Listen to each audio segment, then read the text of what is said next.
Hi guys, we are starting the second book of Maccabees, second Maccabees today. We are reading from the New Revised Standard with Apocrypha version, which can be found online, and I have a link shared in this video's description. Okay, so let's get started with second Maccabees 1. Okay, the Jews in Jerusalem and those in the land of Judea, to their Jewish kindred in Egypt, greetings and true peace. May God do good to you, and may he remember his covenant with Abraham and Isaac and Jacob, his faithful servants. May he give you all a heart to worship him and to do his will with a strong heart and a willing spirit. May he open your heart to his law and his commandments, and may he bring peace. May he hear your prayers and be reconciled to you, and may he not forsake you in time of evil. We are now praying for you here. In the reign of Demetrius, in the 169th year, we Jews wrote to you. In the critical distress that came upon us in those years after Jason and his company revolted from the Holy Land and the kingdom, and burned the gate and shed innocent blood. We prayed to the Lord and were heard, and we offered sacrifice and grain offering, and we lit the lamps and set out the loaves. And now see that you keep the festival of booths in the month of Chislev, in the 188th year. The people of Jerusalem and of Judea and the Senate and Judas, to Aristobulus, who is the family of the anointed priest, teacher of King Ptolemy, and to the Jews in Egypt, greetings and good health. Having been saved by God out of grave dangers, we thank him greatly for taking our side against the king, for he drove out those who fought against the holy city. When the leader reached Persia with a force that seemed irresistible, they were cut to pieces in the temple of Nania by a deception employed by the priests of the goddess Nania. On the pretext of intending to marry her, Antiochus came to the place together with his friends to secure most of its treasures as a dowry. When the priests of the temple of Nania had set out the treasures and Antiochus had come with a few men inside the wall of the sacred precinct, they closed the temple as soon as he entered it. Opening a secret door in the ceiling, they threw stones and struck down the leader and his men. They dismembered them and cut off their heads and threw them to the people outside. Blessed in every way be our God, who has brought judgment on those who have behaved impiously. Since on the 25th day of Chislev, we shall celebrate the purification of the temple, we thought it necessary to notify you in order that you also may celebrate the festival of booths and the festival of the fire given when Nehemiah, who built the temple and the altar, offered sacrifices.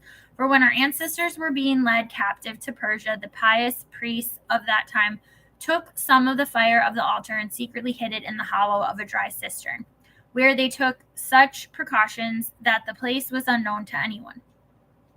But after many years had passed, when it pleased God, Nehemiah, having been commissioned by the king of Persia, sent the descendants of the priests who had hidden the fire to get it. And when they reported to us that they had not found fire, but only a thick liquid, he ordered them to dip it out and bring it. When the materials for the sacrifices were presented, Nehemiah ordered the priests to sprinkle the liquid on the wood and on the things laid upon it. When this had been done, and some time had passed, and when the sun, which had been clouded over, shone out, and a great fire blazed up, so that all marveled. And while the sacrifice was being consumed, the priests offered prayer. The priests and everyone. Jonathan led, and the rest responded, as did Nehemiah. The prayer was to this effect: O Lord, Lord God, creator of all things, you are awe-inspiring and strong and just and merciful. You alone are keen and are kind. You alone are bountiful. You alone are just and almighty and eternal. You rescue Israel from every evil. You chose the ancestors and consecrated them. You accept this sacrifice on behalf of all your people, Israel, and preserve your portion and make it holy. Gather together our scattered people, set free those who are slaves among the Gentiles. Look on those who are rejected and despised, and let the Gentiles know that you are our God. Punish those who oppress and are insolent with pride. Plant your people in your holy place as Moses promised. And the priests sang the hymns. After the materials of the sacrifice had been consumed, Nehemiah ordered that the liquid that was left should be poured on large stones. When this was done, a flame blazed up, but when the light from the altar shone back, it went out. When this matter became known, and it was reported to the king of the Persians that in the place where the exiled priests had hidden the fire, the liquid had appeared with which Nehemiah and his associates had burned the materials of the sacrifice. The king investigated the matter and closed the place and made it sacred. And with those persons whom the king favored, he exchanged many excellent gifts. Nehemiah and his associates called this Nephthar, which means purification, but by most people it is called Naphtha. Okay. And we are moving on to 2 Maccabees 2. One fine, the prophet Jeremiah ordered those who were being deported to take some where as has been mentioned, and that the prophet, after giving them the law, instructed those who were being deported not to forget the commandments of the Lord or to be led astray in their thoughts on seeing the gold and silver statues and their adornment. And with other similar words, he exhorted them that the law should not depart from their hearts. It was also in the same document the prophet, having received an oracle, ordered that the tent and the ark should follow with him, and that he went out to the mountain where Moses had gone up and had seen the inheritance of God. Jeremiah came and found a cave dwelling, and he brought there the tent and the ark and the altar of incense. Then he sealed up the entrance. Some of those who followed him came up, intending to mark the way, but could not find it. When Jeremiah learned of it, he rebuked them and declared, the place shall remain unknown until God gathers his people together again and shows his mercy.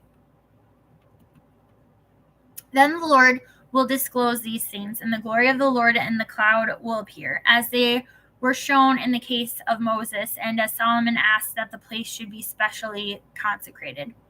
It was also made clear that being possessed of wisdom, Solomon offered sacrifice for the dedication and completion of the temple. Just as Moses prayed to the Lord and fire came down from heaven and consumed the sacrifices, so also Solomon prayed and the fire came down and consumed the whole burnt offering. And Moses said they were consumed because the sin offering had not been eaten. Likewise, Solomon also kept the 8 days. The same things are reported in the records and in the memoirs of Nehemiah, and also that he founded a library and collected the books about the kings and prophets and the writings of David and letters of kings about votive offerings. In the same way, Judas also collected all the books that had been lost on account of the war that had come upon us, and they are in our possession.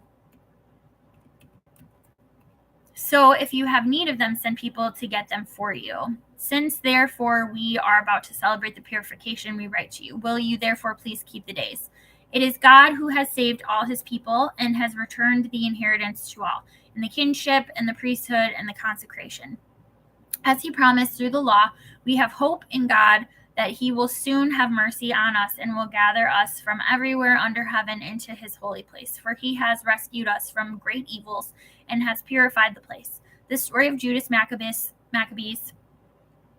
and his brothers, and the purification of the great temple and the dedication of the altar, and further the wars against Antiochus Epiphanes and his son Eupator, and the appearances that came from heaven to those who fought bravely for Judaism, so that though few in number, they seized the whole land and pursued the barbarian hordes, and regained possession of the temple, famous throughout the world, and liberated the city, and reestablished the laws that were about to be abolished, while the Lord with great kindness became gracious to them.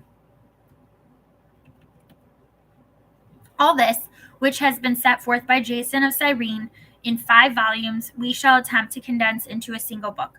For considering the flood of statistics involved and the difficulty there is for those who wish to enter upon the narratives of history because of the mass of material, we have aimed to please those who wish to read, to make it easy for those who are inclined to memorize, and to profit all readers. For us who have undertaken the toil of abbreviating, it is no light matter, but calls for sweat and loss of sleep, just as it is not easy for one who prepares a banquet and seeks the benefit of others. Nevertheless, to secure the gratitude of many, we will gradually We will gladly endure the uncomfortable toil. Leaving the responsibility for exact details to the compiler while devoting our effort to arriving at the outlines of the condensation. For as the master builder of a new house must be concerned with the whole construction, while the one who undertakes its painting and decoration has to consider only what is suitable for its adornment, such, in my judgment, is the case with us. It is the duty of the original historian to occupy the ground, to discuss matters from every side, and to take trouble with details. But the one who recasts the narrative should be allowed to strive for brevity of expression and to forego exhaustive treatment. At this point, therefore, let us begin our narrative without adding any more to what has already been said, for it would be foolish to lengthen the preface while cutting short the history itself.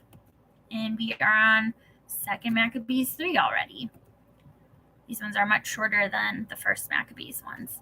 Okay, while the holy city was inhabited in unbroken peace and the laws were strictly observed because of the piety of the high priest Onias and his hatred of wickedness, it came about the kings themselves honored the place and glorified the temple with the finest presents, even to the extent that King Seleucus of Asia defrayed from his own revenues all the expenses connected with the service of the sacrifices. But a man named Simon of the tribe of Benjamin, who had been made captain of the temple, had a disagreement with the high priest about the administration of the city market. Since he could not prevail over Onias, he went to Apollonius of Tarsus, who at that time was governor of Coelesyria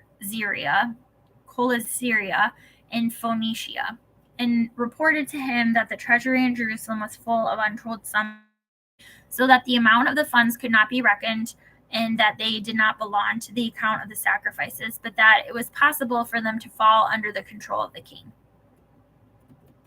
When Apollonius met the king, he told him of the money about which he had been informed. The king chose Heliodorus, who was in charge of his affairs, and sent him with commands to effect the removal of the reported wealth. Heliodorus at once set out on his journey, ostensibly to make a tour of inspection of the cities of Coelesyria and Phoenicia, but in fact to carry out the king's purpose. When he had arrived at Jerusalem and had been kindly welcomed by the high priest of the city, he told about the disclosure that had been made and stated why he had come, and he inquired whether this really was the situation. The high priest explained that there were some deposits belonging to widows and orphans, and also some money of Hyrcanus, son of Tobias, a man of very prominent position, and that it totaled in all 400 talents of silver and 200 of gold. To such an extent, the impious Simon had misrepresented the facts, and he said that it was utterly impossible that wrong should be done to those people who had trusted in the holiness of the place and in the sanctity and inviolability of the temple that is honored throughout the whole world. But Heliodorus, because of the orders he had from the king, said that this money must in any case be confiscated for the king's treasury. So he set a day and went in to direct the inspection of these funds. There was no little distress throughout the whole city. The priests prostrated themselves before the altar in their priestly vestments and called toward heaven upon him who had given the law about deposits, that he should keep them safe for those who had deposited them. To see the appearance of the high priest was to be wounded at heart, for his face and the change in his color disclosed the anguish of his soul. For terror and bodily trembling had come over the man, which plainly showed to those who looked at him the pain lodged in his heart. People also hurried out of their houses in crowds to make a general supplication, because the holy place was about to be brought into dishonor. Women girded with sackcloth under their breasts thronged the streets. Some of the young women who were kept indoors ran together to the gates, and some to the walls, while others peered out the windows. In holding up their hands to heaven, they all made supplication. There was something pitiable prostration of the whole populace and the anxiety of the high priest in his great anguish. While they were calling upon the Almighty Lord that he would keep what had been entrusted safe and secure for those who had entrusted it, Heliodorus went on with what he had been decided. But when he arrived at the treasury with his bodyguard, then and there the sovereign of spirits and of all authority caused so great a manifestation that all who had been so bold as to accompany him were astounded by the power of God and became faint with terror. For there appeared to them a magnificently caparisoned horse, with a rider of frightening mien. It rushed furiously at Heliodorus and struck at him with its front hoofs. Its rider was seen to have armor and weapons of gold. 2 young men also appeared to him, remarkably strong, gloriously beautiful, and splendidly dressed, who stood on either side of him and flogged him continuously, inflicting many blows on him. When he suddenly fell to the ground and deep darkness came over him, his men took him up, put him on a stretcher, and carried him away. This man, who had just entered the aforesaid treasury with a great retinue and all his bodyguard, but he was now unable to help himself. They recognized clearly the sovereign power of God. While he lay prostrate, speechless because of the divine intervention and deprived of any hope of recovery, they praised the Lord who had acted marvelously for his own place. And the temple, which a little while before was full of fear and disturbance, was filled with joy and gladness now that the Almighty Lord had appeared. Some of Heliodorus' friends quickly begged Onias to call upon the Most High to grant life to one who was lying quite at his last breath. So the high priest, fearing that the king might get the notion that some foul play had been perpetrated by the Jews with regard to Heliodorus, offered sacrifice for the man's recovery. While the high priest was making an atonement, the same young men appeared again to Heliodorus, dressed in the same clothing, and they stood and said, Be very grateful to the high priest, Onias, since for his sake the Lord has granted you your life.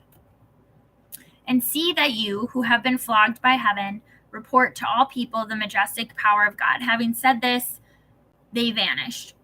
Then Heliodorus offered sacrifice to the Lord and made very great vows to the Savior of his life. And having bidden Onias farewell, he marched off with his forces to the king. He bore testimony to all concerning the deeds of the supreme God, which he had seen with his own eyes.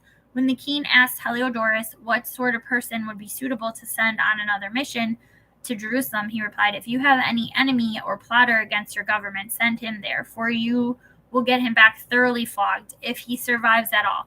For there is certainly some power of God about the place. For he who has his dwelling in heaven watches over that place himself and brings it aid, and he strikes and destroys those who come to do it injury. This was the outcome of the episode of Heliodorus and the protection of the treasury. 2 Maccabees chapter 4.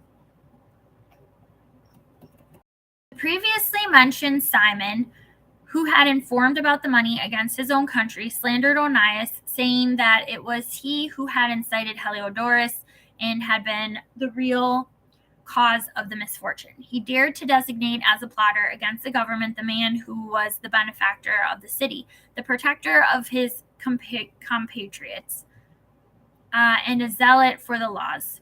When his hatred progressed to such a degree that even murders were committed by one of Simon's approved agents, Onias recognized that the rivalry was serious and that Apollonius, son of Menestheus and governor of Coelesyria in Phoenicia, was intensifying the malice of Simon. So he appealed to the king, not accusing his compatriots, but having in view the welfare, both public and private, of all the people. For he saw that without the king's attention, public affairs could not again reach a peaceful settlement, and that Simon would not stop his folly. When Seleucus died, and Antiochus, who was called Ephanes, succeeded to the kingdom. Jason, the brother of Onias, obtained the high priesthood by corruption, promising the king at an interview 360 talents of silver, and from another source of revenue 80 talents. In addition to this, he promised to pay 150 more if permission were given to establish by his authority a gymnasium and a body of youth for it, and to enroll the people of Jerusalem as citizens of Antioch. When the king assented and Jason came to office, he at once shifted his compatriots over to the Greek way of life. He set aside the existing royal concessions to the Jews, secured through John, the father of Euphalemus, who went on the mission to establish friendship and alliance with the Romans, and he destroyed the lawful ways of living and introduced new customs contrary to the law. He took delight in establishing a gymnasium right under the citadel, and he induced the Greek hat.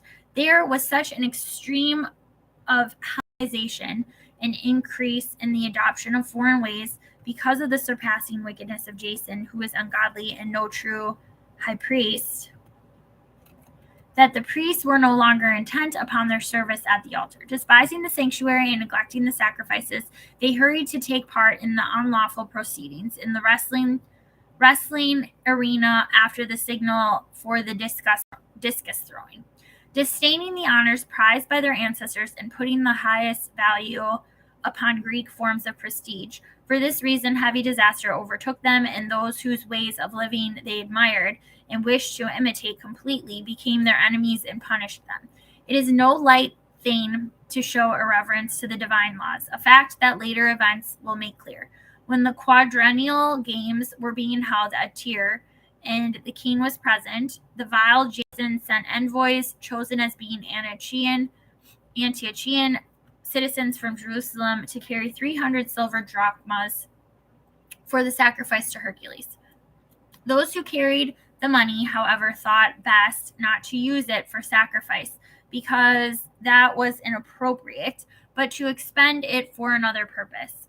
So this money was intended by the sender for the sacrifice to Hercules, but by the decision of its carriers, it was applied to the construction of triremes. When Apollonius, son of Menestheus, was sent to Egypt for the coronation of Philometor as king, Antiochus learned that Philometor had become hostile to his government, and he took measures for his own security. Therefore, upon arriving at Joppa, he proceeded to Jerusalem. He was welcomed magnificently by Jason in the city and ushered in with a blaze of torches and with shouts. Then he marched his army to Phoenicia. After a period of 3 years, Jason sent Menelaus, the brother of the previously mentioned Simon, to carry the money of the king and to complete the records of the essential business. But he, when presented to the king, extolled him with an air of authority and secured the high priesthood for himself, outbidding Jason by 300 talents of silver. After receiving the king's orders, he returned, possessing no qualification for the high priesthood, but having the hot temper of a cruel tyrant and the rage of a savage wild beast. So Jason, who after supplanting his own brother was supplanted by another man, was driven as a fugitive into the land of Ammon. Although Menelaus continued to hold the office, he did not pay regularly any of the money promised to the king. When Sostratus, the captain of the citadel, kept requesting payment for the collection of the revenue was his responsibility, the two of them were summoned by the king on account of this issue. Menelaus left his own brother Lysimachus as deputy in the high priesthood, while Sostratus left Crates, the commander of the Cyprian troops. While such was the state of affairs, it happened that the people of Tarsus and of Malus revolted because their cities had been given as a present to Antiochus, the king's concubine. So the king went hurriedly to settle the trouble, leaving Andronicus, a man of high rank, to act as his deputy. But Menelaus, thinking he had obtained a suitable opportunity, stole some of the gold vessels of the temple and gave them to Andronicus other vessels. As it happened, he had sold Tyre and the neighboring cities. When Onias became fully aware of these acts, he publicly exposed them, having first withdrawn to a place of sanctuary at Daphne near Antioch. Therefore, Menelaus, taking Andronicus aside, urged him to kill Onias. Andronicus came to Onias, resorting to treachery, offered him sworn pledges, and gave him his right hand. He persuaded him, though still suspicious, to come out from the place of sanctuary. Then, with no regard for justice, he immediately put him out of the way. For this reason, not only Jews, but many also of other nations were grieved and displeased at the unjust murder of the man. When the king returned from the region of Cilicia, the Jews in the city appealed to him with regard to the unreasonable murder of Onias, and the Greeks shared their hatred of the crime. Therefore, Antiochus was grieved at heart and filled with pity, and wept because of the moderation and good conduct of the deceased. Inflamed with anger, he immediately stripped off the purple robe from Andronicus, tore off his clothes, and led him around the whole city to that very place where he had committed the outrage against Onias. And there he dispatched the bloodthirsty fellow. The Lord thus repaid him with the punishment he deserved. When many acts of sacrilege had been committed in the city by Lysimachus with the connivance of Menelaus, and when report of them had spread abroad, the populace gathered against Lysimachus, because many of the gold vessels had already been stolen. Since the crowds were becoming aroused and filled with anger, Lysimachus armed about 3,000 men and launched an unjust attack under the leadership of a certain Aranus, a man advanced in years and no less advanced in folly. But when the Jews became aware of Lysimachus was attacking them, some picked up stones, some blocks of wood, and others took handfuls of the ashes that were lying around. They threw them in wild confusion at Lysimachus and his men. As a result, they wounded many of them and killed some, and put all the rest to flight. The temple robber himself they killed close by the treasury. Charges were brought against Menelaus about this incident. When the king came to Tyre, 3 men sent by the Senate presented the case before him. But Menelaus, already as good as beaten, promised a substantial bribe to Ptolemy, son of Dorymenes, to win over the king. Therefore, Ptolemy, taking the king aside into a colonnade, as if for refreshment, induced the king to change his mind. Menelaus, the cause of all the trouble, he acquitted of the charges against him, while he sentenced to death those unfortunate men who would have been freed uncondemned if they had pleaded even before Scythians.